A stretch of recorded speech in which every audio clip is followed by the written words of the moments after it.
Hey everyone, welcome to Tales from the Pros, and this is Michael Giorgio, your host and co-founder of Imagine Ovation. I have a very special guest with me here today. He is a best-selling author and top-rated podcast host with over 250,000 downloads, having interviewed over 150 influential leaders such as Neil Patel, Russell Brunson, Tom Bilyeu, JP Sears, and also including billionaires, best-selling authors, and world-class athletes. He's featured in major publications such as Forbes, Inc., and has been guested in over 60 podcasts. This is Tales from the Pros, where business leaders and influencers share their stories of inspiration, struggles, and successes. And I'm your host, Michael Giorgio.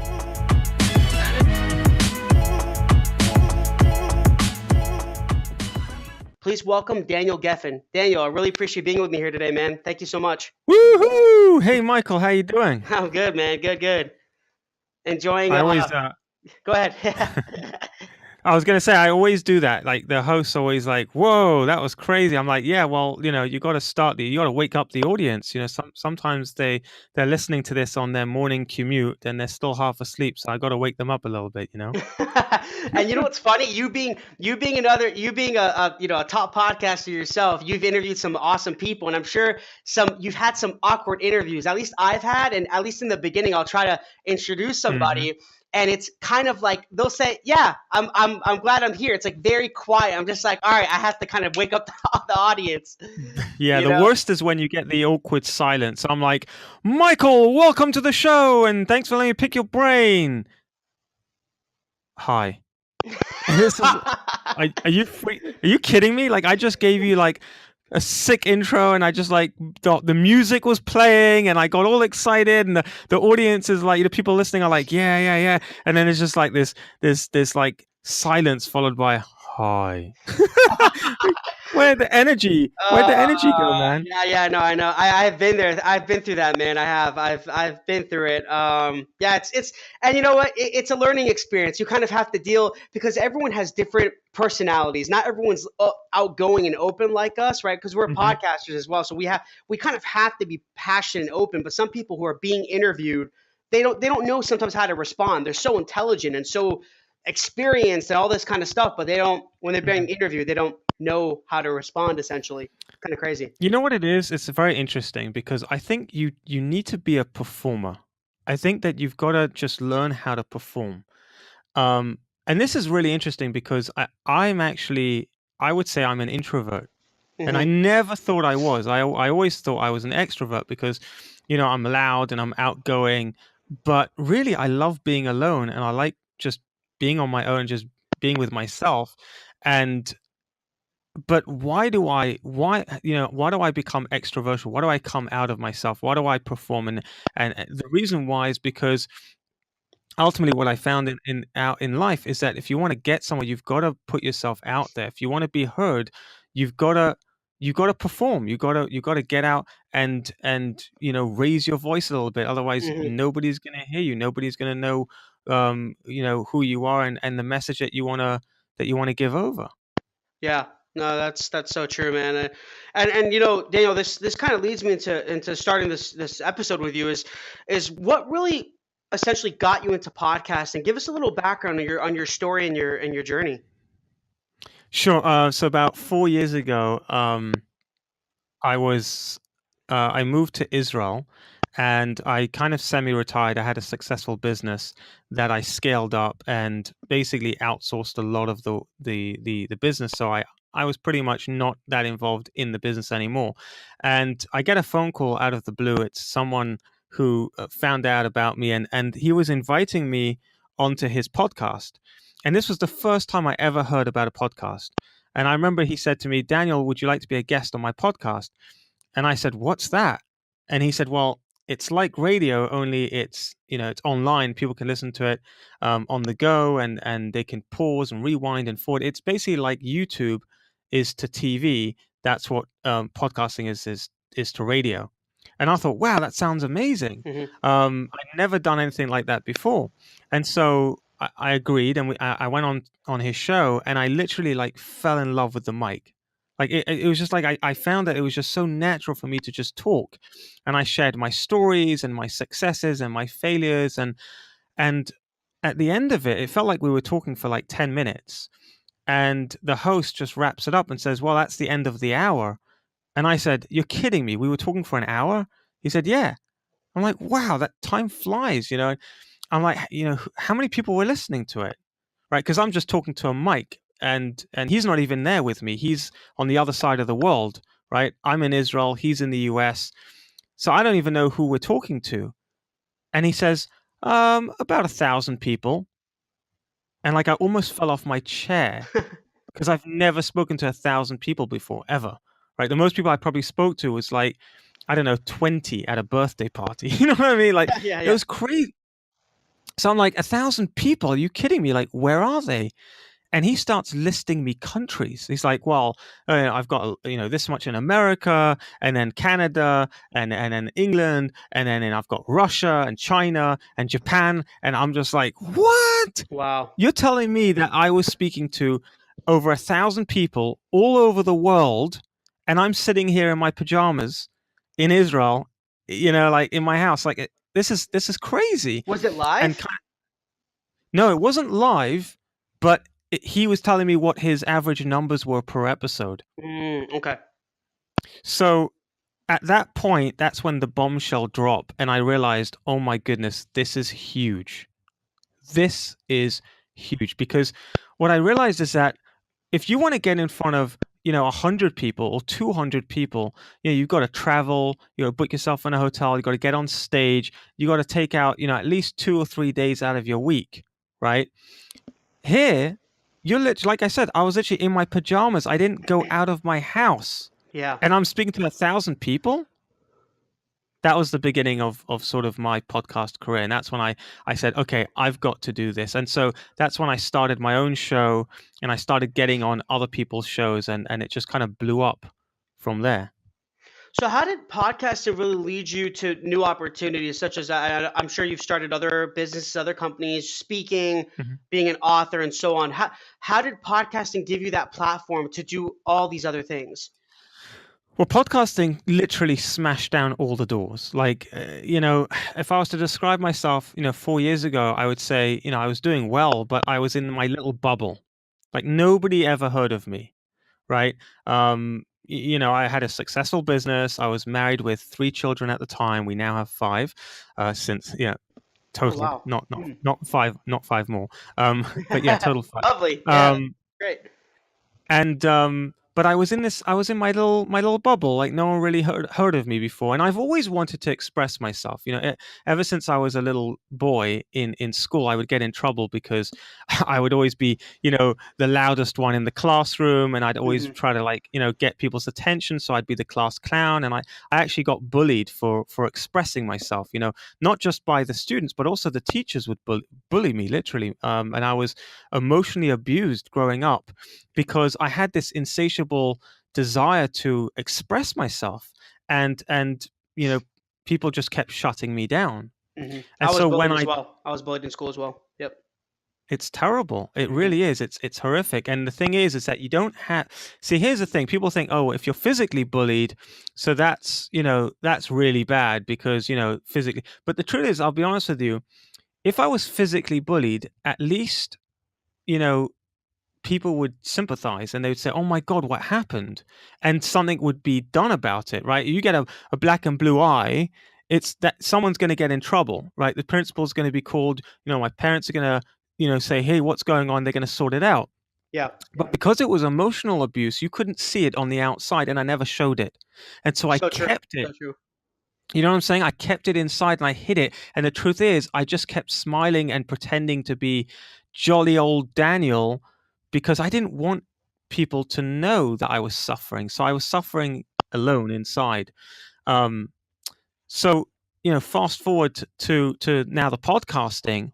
Here I am, and I'm able to not only express myself, but people want to hear from me, and people are giving me feedback like, wow, Daniel, you've transformed my life. Like, you've been sharing your stories, and it's really helped me. I had a guy, and this brought me to tears. I had a guy send me an email who said to me, Daniel, I want you to know that I listened to your podcast, and I was actually considering killing myself. I kid you not. This is an email that I got from this guy. Oh, I was thinking of taking my life. I was in such a bad place, and you gave me such inspiration to just go out and help others and start my own podcast show and express myself and be. And now he's got a book. He's a published author. He has his own podcast show. He's an athlete. I mean, he's turned his whole life around because he heard my show. It's like insane the impact that you can have on another human being on the other side of the planet by starting your own podcast or by going on other people's podcasts. It's incredible. it So is. It's a game changer. Yeah. complete game changer, and that's not to mention obviously all the people that I've interviewed, and I've managed to my network is just, I've got billionaires that I've interviewed who I literally can speak to whenever well, not whenever I want, but I pretty much have them on my phone, and I can call them and ask them advice. I have experts in different fields who I've got on a call with, and they've helped me out. I've found one of my business partners came from a guest on my show. I mean, there's so many things. My book, when I wrote my book, had I written my book, 7 or 8 years ago before I started the show, like even 5 years ago, I wouldn't have become a bestseller because I didn't have an audience. Maybe my mother would have bought my book, and a couple of my cousins and some friends, and I whatever. But the reason why I was able to just go to number one on Amazon was because I had an audience that I already built up over the years. And so when I launched the book, it just went bam. I just promoted the book on the show. So Yeah. No, it's amazing. yeah, Yeah. I mean, I love when you tell that story, Daniel, about that man who's close to committing suicide, and you pretty much changed his life. You turned his life around because of your story.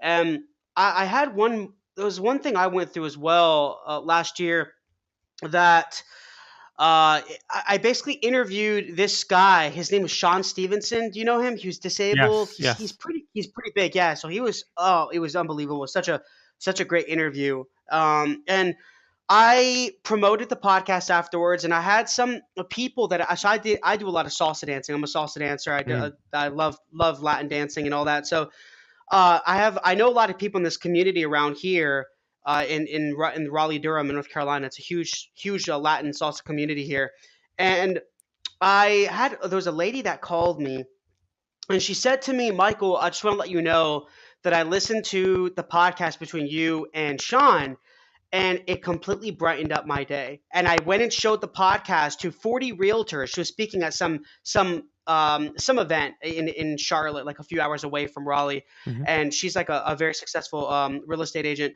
And she does speaking as well. She spoke to this realtors women's group, and there's like 40 or 50 women there, and they all said that podcast just brightened up their day, even though it wasn't as something like someone hmm about to commit suicide. But even for that, I was like, you know what, that gave me so much purpose, hmm and that's the reason why I'm doing this. Yeah, totally. That's the reason why I'm doing this. I love it, man. Like I know that when I know we're not taking all these things. We're taking nothing with us when we die. Nothing. None of these things, these material things, we're taking with us, right? hmm And I want to leave something behind before I die. Because that could be tomorrow, that could be in 50 years, that could be whenever. But I want to do something purposeful and meaningful in this world to help somebody. Totally, a hundred So percent. Yeah. it gives me a lot of purpose, and I know it does the same thing for you as well. So it's pretty amazing. Yeah, and I think it's selfish not to go out and inspire people if you have the ability. And in fact, I would challenge most people because I think most people have that ability to inspire other people. There's always somebody who is a few steps behind you.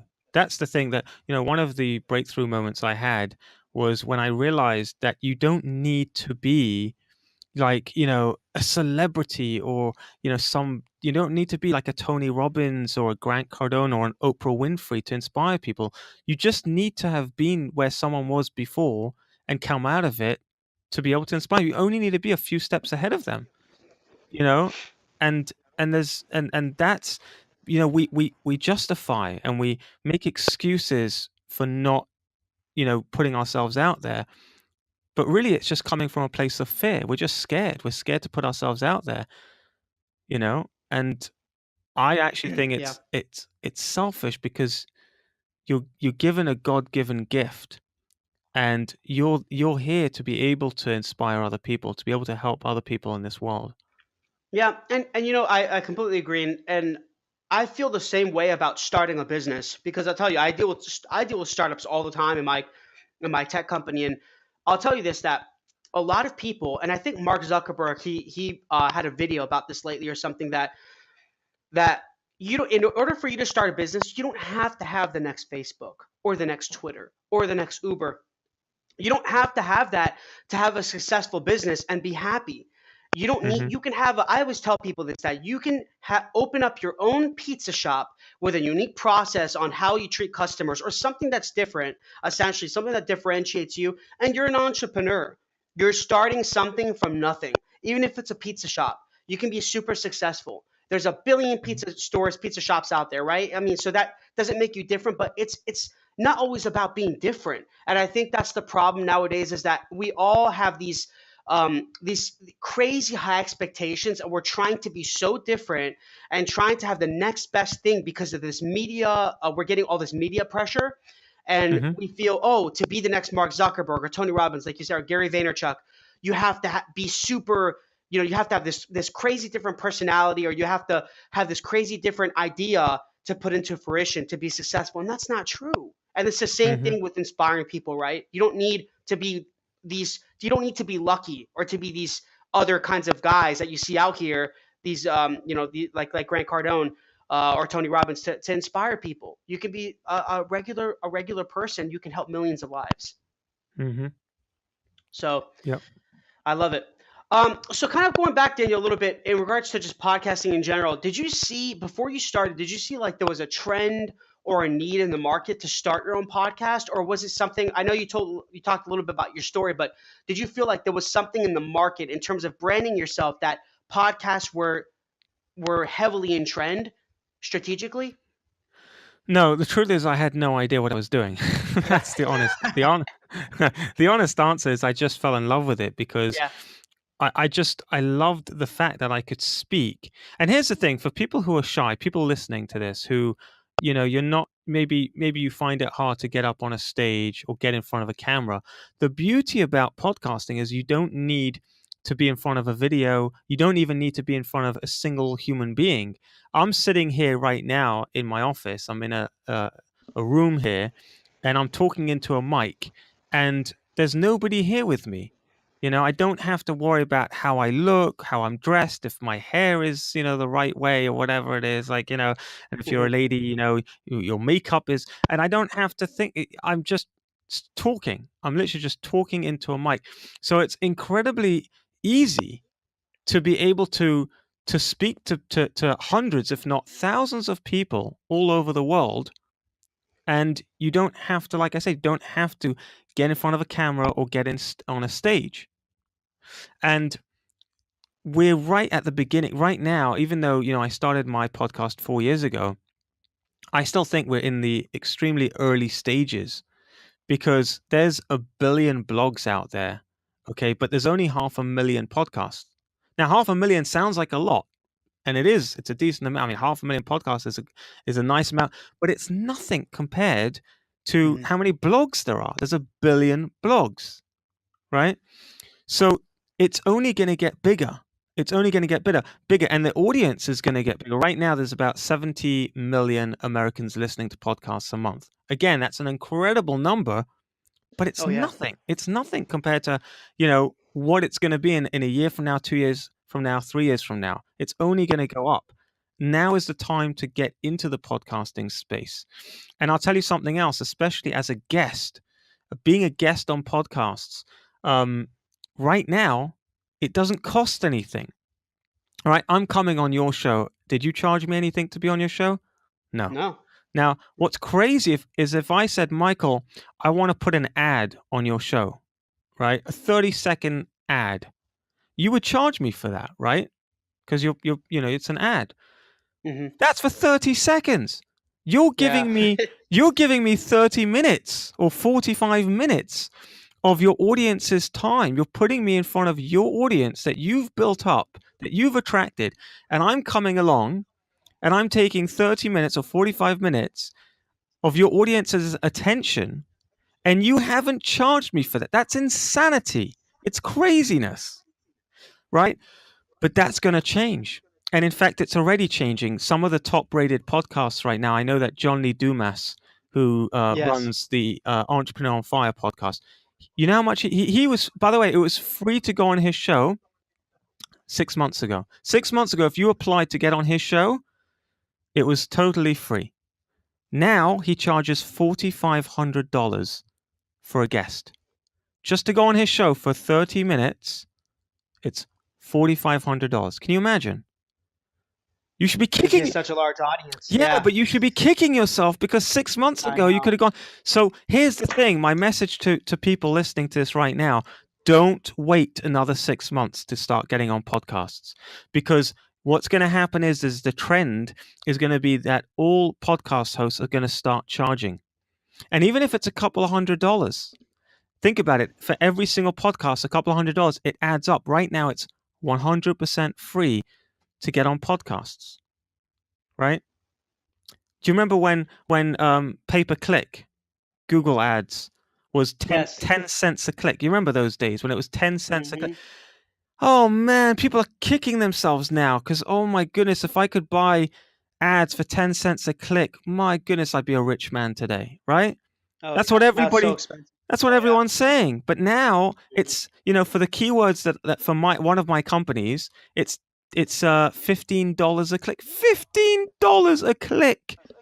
And it used to be Daniel, 15 I cents. have to pay $100 for some of the keywords we have to target for development, mobile apps, and things like that. So $100 or $200 a click. It's insane, It's right? crazy. It's insane. Yeah. So just like that, I'm telling you that in about a year, maybe even less than a year, but definitely within a year from now, you're going to be kicking yourselves because, again, it's going to cost you to get booked on every single podcast. It's going to cost you, potentially hundreds of dollars, if not thousands of dollars, depending on the size of the audience.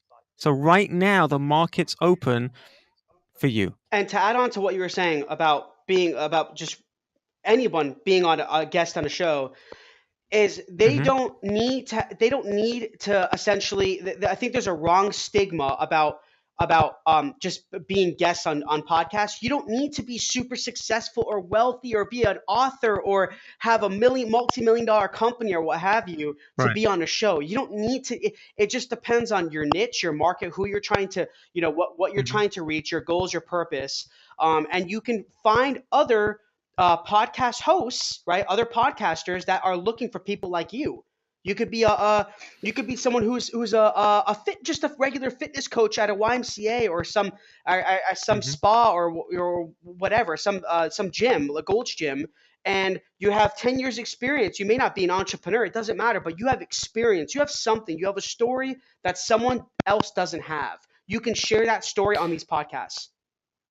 Right. And it's all about positioning and presenting yourself in the right way. If you know how to position yourself and you know how to present yourself, then that's what it's all about. And that's what I help my clients with. And actually, I wrote a guide. I wrote a free guide on how to be a great guest and also how to pitch yourself to the right hosts. Because again, like I said before, there's 500,000 podcasts out there. Okay, you don't have to get on the top-rated shows. You don't have to be, speaking to millions of people. But even if you go on a small show, Hmm. you're still talking to 500 targeted ideal clients. I mean, what's that worth to you? Right? What's it worth to you to sit in a room, to stand up in a room with 500 of your ideal clients? Can you Yeah. imagine? And imagine doing that. Imagine doing that once a week or even twice a week, right? It's incredible. But it's about positioning yourself and presenting yourself in the right way. And when you know how to do that, you're going to be more attractive to the host. Because the thing is that as a podcast host myself, and I'm sure you'll relate to this, Michael, and anyone listening to this who has their own podcast, we get pitched all the time, right? There's PR agencies trying to pitch, clients. There are people trying to get on, because obviously now it's like, everybody's getting on podcasts. Like, that's a trend that's happening right now. So the thing is that podcast hosts are getting, inundated with pitches. And the thing is that most of them are boring, because most people don't know how to pitch themselves. And if they knew how to pitch themselves, like I said, if you knew how to position yourself and present yourself, you're going to get accepted to a lot of the podcast hosts that you're trying to get yourself on. Yeah. And there's a formula for that. It's a very basic, simple science that I've put together in a simple guide that I give away for free for those listeners that want to get it. I'll let you know how at the end of the show. Yeah, absolutely. Okay, I'll look forward to hearing about that. So, Daniel, in regards to just people that you've interviewed and had on your show and your podcast, who are some of the who are some of the most well-known authority figures you interviewed, and what were some of the best advice, just life or business, that you received? Okay, so two come up right now for me. One was someone called Jeff Hoffman, who was one of the billionaires that I had on the show. He is the founder of Priceline.com and Oh Booking.com and a wow. whole bunch of Hmm. other companies. He was incredible. We actually spoke about the exact steps that he took to becoming a billionaire. And essentially, one of the things that he said, which really stood out to me, and I've quoted it many times, was he said to me, because I turned around to him, I said at one point, I said, Jeff, what's the secret? I mean, you're a billionaire. There's only 2,000 of you in the whole world, right? Out of 7 or 8 billion people in the world, there's only 2,000 billionaires. What separates you from so many people? And he said, Daniel, if I had to put it into one sentence, it's this. And he said, I have this actually on my wall. It's hung up on my wall in my office. And it's, ideas are welcome here, but execution is worshipped. Execution is everything. There are so many ideas. People come up with ideas all the time. How many times did you say, "Oh my goodness, I thought of that idea"? How many times Many did you say, times. Yes. "Oh man"? It's like when you're watching Shark Tank, right? I'm sure many of you listening to this, if you've heard of Shark Tank or Dragon's Den, if you're in Canada or in the UK, how many times do we sit there going, "What? That's my idea. I had that idea." I say, yeah, very nice. You had that idea. But guess what? Somebody else took the idea and executed on it. That's the difference. You can have the perfect idea and someone can have a good idea, but the good idea will always win if it's executed on. Gary Right? Vaynerchuk says the same thing, right? You can talk about it all day long, but if you do nothing about it, if you're not willing to make mistakes and take that risk, what's the point? It's just a wasted idea. Right. There's nothing there. It's always potential. Potential is meaningless unless you put it out there. Unless it's just raw potential. Right. The other quote you asked me as well. So the other thing that I had a guest called John Vroman from Front Row Factor. Incredible human being. The things that he's done is absolutely incredible. And the sentence that he said that really stood out for me, and again I've quoted it many times, was, "What other people think of you has nothing to do with you." It has nothing to do with you, because it's not your business what other people think of you. I mean, who cares what they think? If somebody says, you're amazing, they give you a compliment, they just might be in a good mood, or you've triggered them, a part of them that they like, right? Mm-hmm. If someone puts you down, says, whatever, it's not some negative remark, it's got nothing to do with you. They might just be in a bad mood. Someone upset them that day, or they're just, finding something in you that they don't like about themselves. It's got nothing to do with you, what other people think. So true. Yeah. I mean, why do we care? Why do so many of us care what other people think? Like, what is the benefit?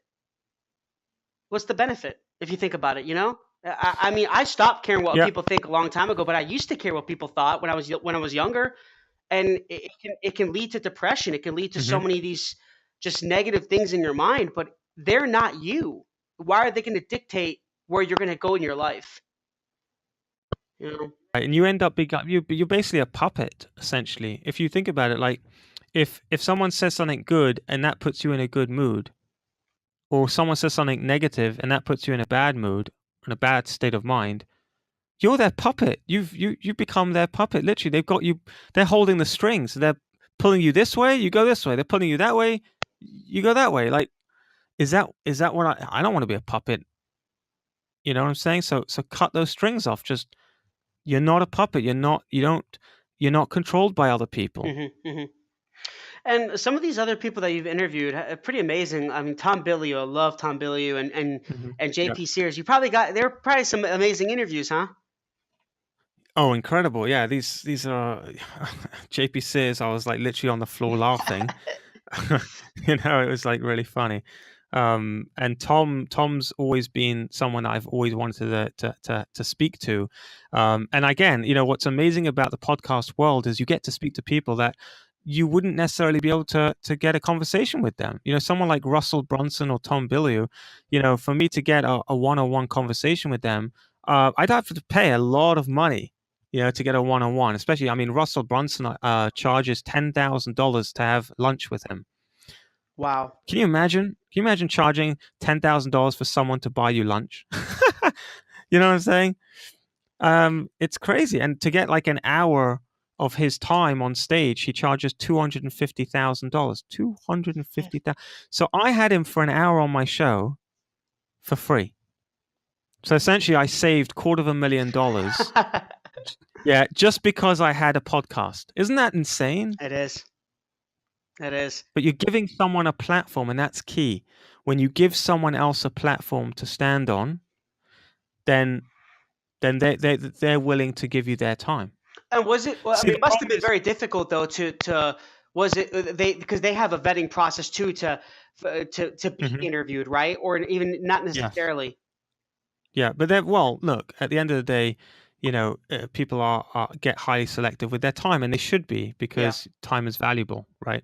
So the way to do it is that you've got to start somewhere. So you start off with some, we'll call them A, B, C, D, E, level type guests, right? So you start with the E levels, right? Friends, people that you have in your network, and then you start to climb that ladder. And here's what happens is that you start getting C-level guests, and then the other C-level guests or the B-level guests say, "Oh, you had this guy. Oh, you had this. Oh, that's a friend of mine. Yeah." And then they come on your show, and so it's almost like you kind of every single time you get another kind of level of guest. It's like playing a video game. So you get past the first stage and you crack the next stage, and Hmm. then you get to the third stage, and so it's like a game. You keep climbing the ladder, getting higher and higher. And it's the same thing with podcast guesting as well, by the way. Because like you said before, you don't have to be getting on the top rated shows. You could start off getting on smaller shows, speaking to 100, 200 people, and then because you've been on, let's say, 10, 20 of those types of shows, then you've created a name for yourself. And on your bio, which you should have, by the way, and that's another thing that I go through in the guide, is having a great bio. On your bio, you've got, hey, I've been featured in this show, that show, this show, that show, and you list them all.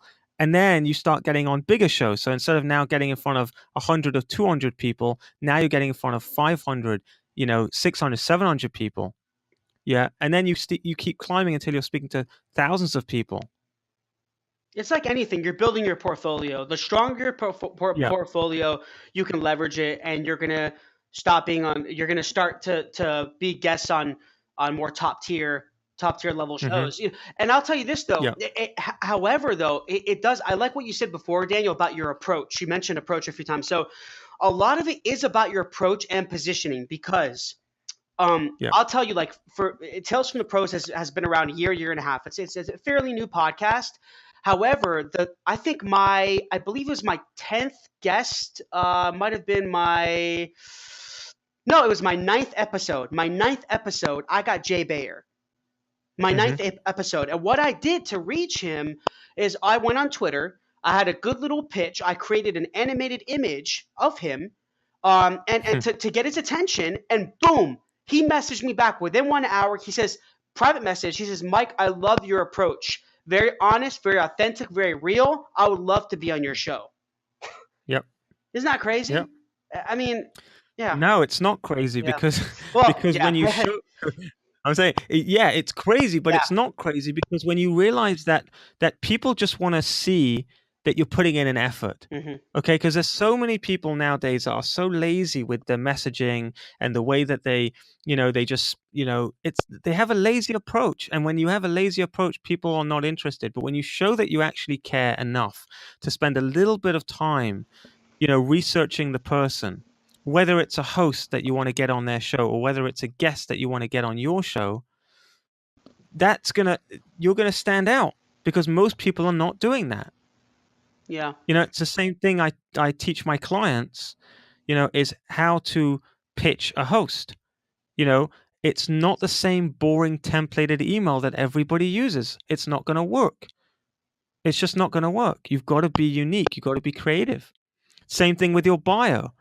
You've got to have a creative bio. You've got to hit those trigger points. You've got to come out with something different because otherwise you're just going to be in a pile of hundreds of bios that the host has, and you're not going to stand out. It's like a CV.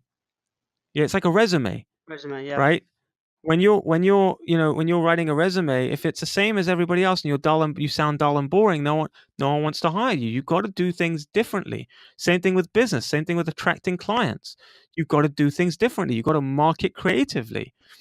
People don't want to watch ads. My interview with Neil Patel yesterday, one of the questions I asked him was, I said, Neil, is marketing dead? Is advertising dead? Because nobody's watching ads anymore. I mean, think about it, right? I mean, when was the last time you watched an ad on YouTube, right? We hover over the skip now button, right? Skip, skip, skip, skip, right? Yeah. After 5 seconds, we're like, come on, get out of my way already. I want to watch the thing, right?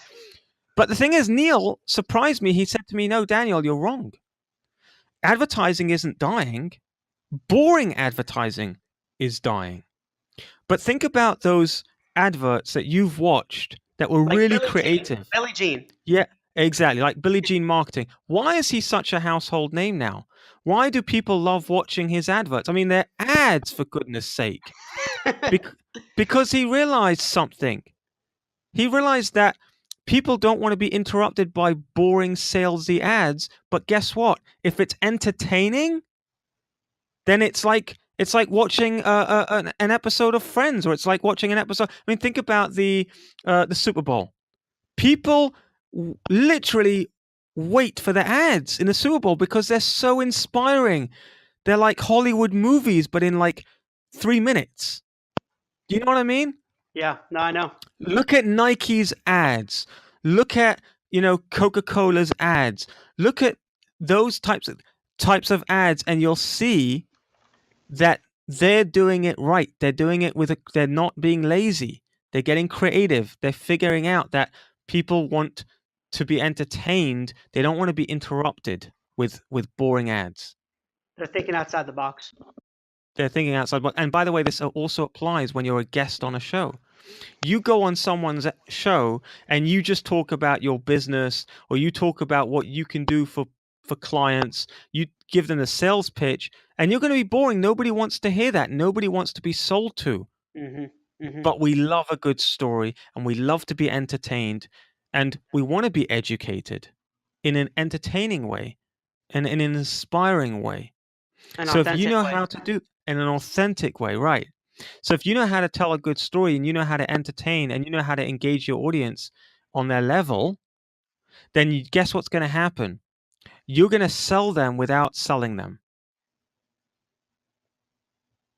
Yeah. Because if your presentation is that good, it will sell itself. And Daniel, for in regards to just other podcasters out there in general, like me and you, Yeah. what were there some things that worked for you, like tips or strategies that helped you really grow your audience to build this awesome, large, amazing platform for you? Hmm. to have guests as your clients, Hmm. to interview top authority figures. Like, what? How did you really grow your audience to get hundreds of thousands? Was it just a lot of consistent marketing on LinkedIn? Was it a lot of No, different? What did no, you I really do haven't. to help? Yeah, Okay, so I've got to 250,000 downloads without spending a penny, a dime on advertising, and it's very simple. There's two. To me, there's two ways to do it. Number one is it's got to be quality. You've got to have a quality show. That's like you can't. That's like the first thing. Like without that, forget it, right? But the second way, and this is hands down the best way to grow your audience, is getting on other podcasts. Because think about it. Where are podcast listeners hanging out? On other podcast, they're listening to other podcasts.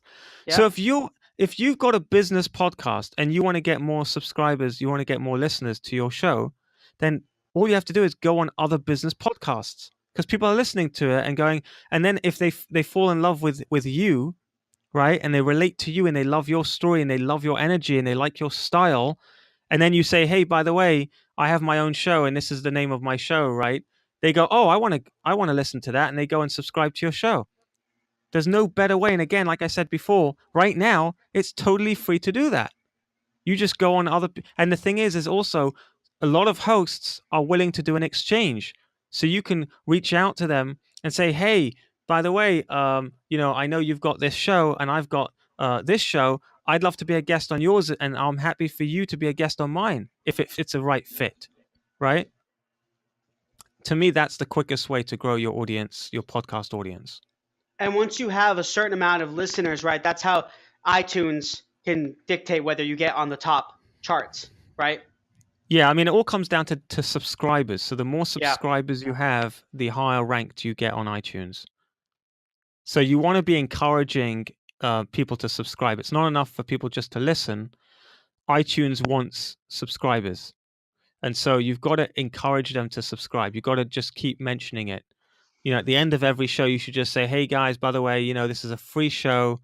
I don't make any money off of this, unless, of course, you're getting sponsorships. But if you're not, if you can really help me out, it would mean the world to me if you just hit that subscribe button. It will help me get higher up on iTunes, and I can speak to more people and inspire and impact more lives. Thank you. That's it. Heartfelt, authentic, Hmm. very easy. It doesn't cost them anything to do it, and it takes them Honest. 5 seconds. Yeah. Yeah. And what do you feel about YouTube and LinkedIn? Do you think YouTube and LinkedIn have helped you over the years in regards to your podcast? No, YouTube, not nothing. Like I Mhm. really don't even do anything on YouTube. LinkedIn, yes. LinkedIn, I've actually found is a gold mine recently. Um, there's a lot of engagement on LinkedIn. In fact, I'm seeing more engagement on LinkedIn than I am on Facebook, which is really surprising to me and really exciting as well. Me too. Hmm. And a lot of people are not on LinkedIn because they used to be on LinkedIn and it was just kind of a big spammy feed and everyone was just kind of spamming and there was just a bunch of people looking for jobs, you know. But Yeah. LinkedIn has changed, and if you haven't been on LinkedIn for the last, I would say the last year, it has changed drastically, and I would give it another go. Um, but I would also say another thing, and that is, again, I spoke to Neil Patel about this yesterday. You don't want to be going on everything. You don't want to be trying to figure out Facebook ads and LinkedIn and Google ads and YouTube and podcasting and blogging and Instagram and Twitter. I mean, I want to throw up just even as I'm It's saying so it. I'm much. just I like, know. oh my Uh, God, I can't. So how do you have time for all that, right? You can't, especially when you're just starting out or you're climbing the mountain. People like Gary Vee and Grant Cardone, they have teams of people doing this. They're not doing it themselves. Okay. So unless you've got the budget to hire teams of people to manage all of those accounts and to grow those accounts, and unless you are leveraging your time where you can afford to go on all of those platforms and engage, then don't do it because you're just going to spread yourself too thin. You got to go deep. You got to go deep, and you got to get really engaged with the audience on that platform, because I can tell you one thing: people on Instagram are looking for something totally different than when they're on LinkedIn. Oh and yeah. people on YouTube are looking for different type of content than a podcast. So you've got to get deep and you've got to engage with your audience, and you've got to pick a platform. Literally pick a platform and go with it. And You be know, consistent. the song, you got to pick a bucket or two. I think it's in Oliver. You know Oliver? Yeah, yeah, Got yeah, to yeah. pick a bucket or so you got to pick a platform or two. Got to pick a platform or two. Just pick one or two platforms and just get really, really good at that. And then you can expand slowly, slowly. Then you introduce a third platform once you've started getting a lot of engagement with the two, and you've mastered the two, and you've got more time. Then you could start, expanding. Um, but people expand too fast, and they've got to niche down. You've got to niche down. It's another thing that I talk about and that I teach my clients is you've got to find your niche. You've got to get really, really clear on your messaging. Because the problem is, again, I see this all the time. Entrepreneurs are trying to be everyone. I mean, they're trying to be everything to everyone, and they end up being nothing to no one. You've got to get super, super laser focused on what your messaging is, who's your ideal client. Cut out everyone else. There's so much noise out there. You've got to go deep. You've got to get really, really deep today because there's so much noise. There is. Yeah. That's great advice, Daniel. Yeah, I'm sure a lot of people will learn from that, especially not just potential guests on the show or podcasters, but I think business people in general. Anyone, any entrepreneur, anyone starting something from nothing can really learn from that. Because I'll tell you, from dealing with startups, dealing with entrepreneurs, um, they, like you said, they want to be everywhere. They want to be everything to everybody, and it's so cluttered out there, man. And like you Mhm. mentioned, you hit the spot. It's so cluttered out there in the digital world, online. There's just so much crap out there. There's so much going on. You can't compete. So you got to stay laser Mhm. focused. You got to have tunnel vision. You got to know who your audience is, how to target them, how to position yourself, and create the right message to get their Mhm. attention and engage with them. And when you do that, by the way, when you do that, when you go deep and you get really laser focused, guess what happens? You become an authority in your niche. You become an authority, and when you become an authority, something magic happens. You stop needing to find people, they find you. Clients will be knocking on your door when you become an authority in your space. And that's, I mean, that for me, that is the biggest thing that I've learned on my journey so far, is by becoming an authority in my space. That has just totally changed the game. And I could turn down clients now. I don't have to work with difficult clients. I used to have to take on clients I didn't want to work with because I needed the money and because I was attracting that type of client.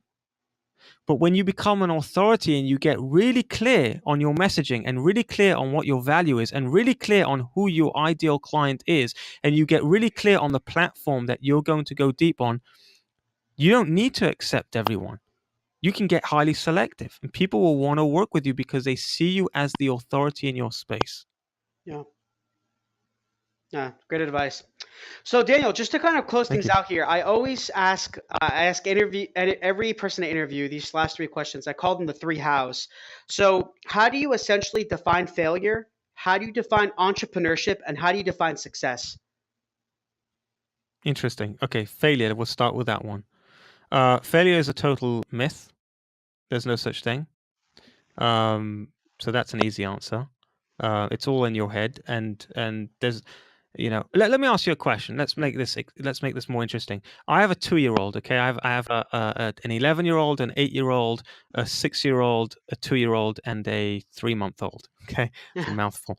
But my 2-year-old. I remember when he was 1 and he was trying to walk. Okay, and he's stumbling and stumbling and he keeps falling and bashing his head and he's like, now, is that a failure? Can you imagine if I would have stood over him and said, "You failure! You didn't take more than 3 steps and you fell down already, you failure." Or, for example, when he tried to say his first word, and he was like, "Dad," I'm like, "You failure! You can't even say the word daddy. What's wrong with you?" No, that's crazy Mhm. because that's growth. The reason why we're so fascinated when our child says a simple word or when he takes a step or when, I don't know, does something that's for the first time, we get all excited. Oh my God, he went poo in the toilet. Oh my God, we get all excited. My wife is like celebrating because he made a poo in the toilet. Why? Because we're celebrating growth. That's growth. And I'll answer the third question about success. That's success. Success is growth. It doesn't matter how small the growth is. Incremental growth. That's success. That's success. Entrepreneur. You asked me about what is an entrepreneur. Entrepreneurship.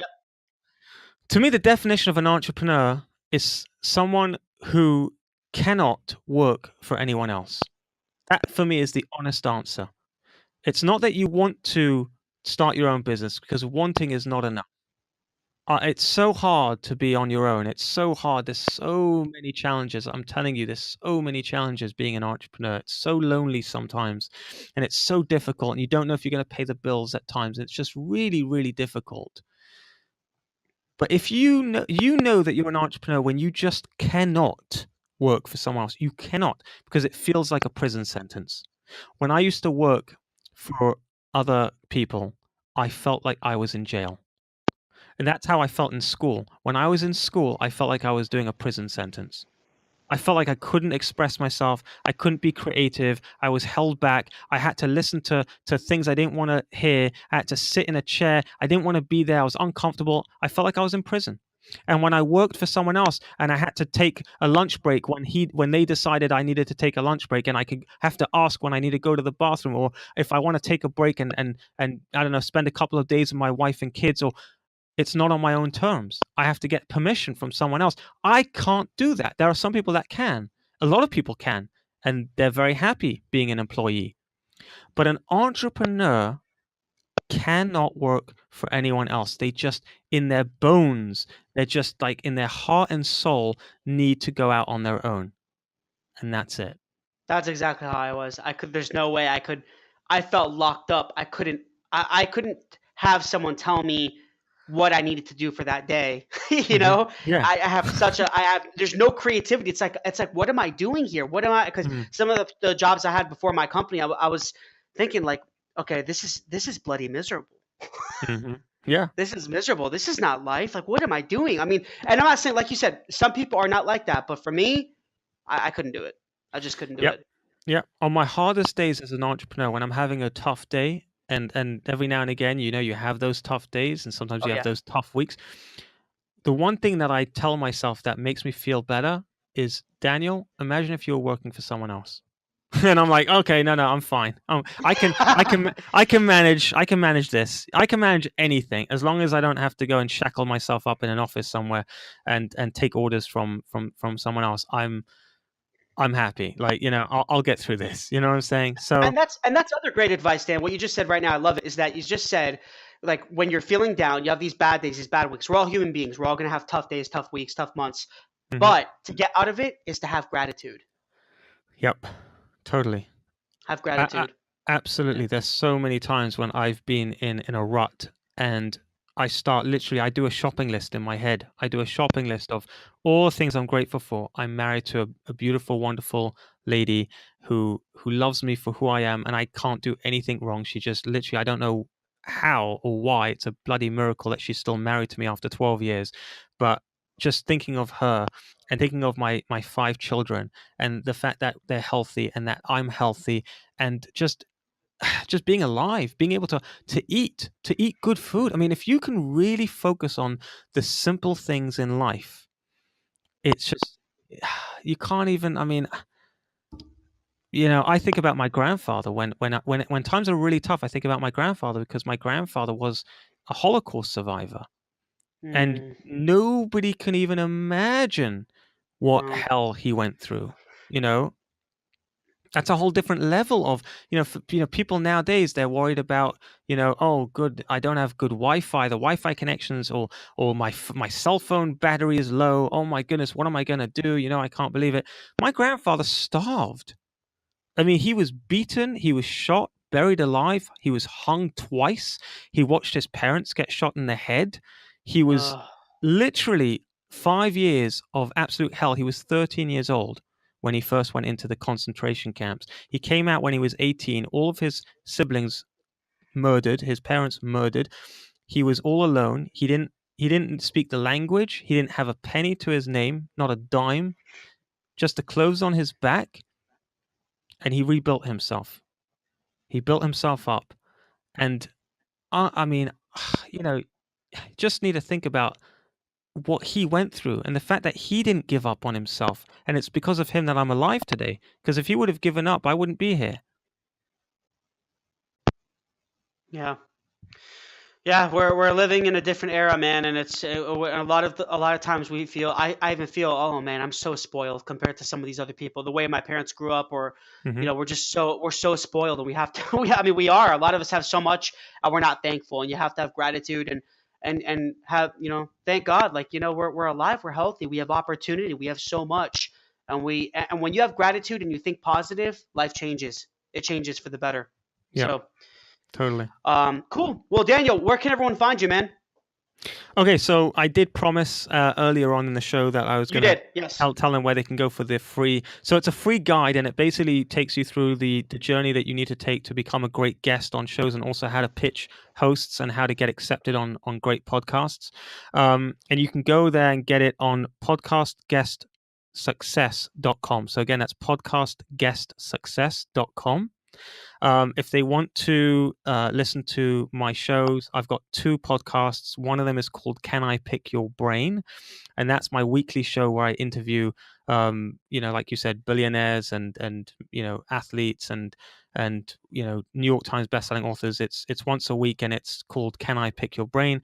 And then I have my daily show, which is called The Daniel Gefen Show. It's about 15 minutes of daily inspiration, basically. So if you want that, that's The Daniel Gefen Show. It's 1F.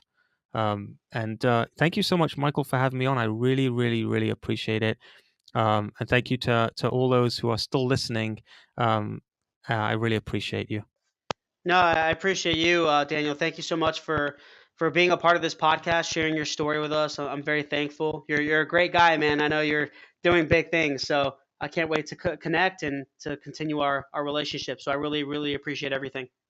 Thank you so much. Absolutely. Well, cool. Everyone, thank you again for listening to Tales from the Pros. And this is your host, Michael Giorgio. Until next time, thanks, guys. Please subscribe to our YouTube page and also follow our social media. There are links somewhere around here. But we really appreciate it, guys. Thanks for all the support. And I'm going to be giving you awesome content continuously. And we look forward to seeing you soon.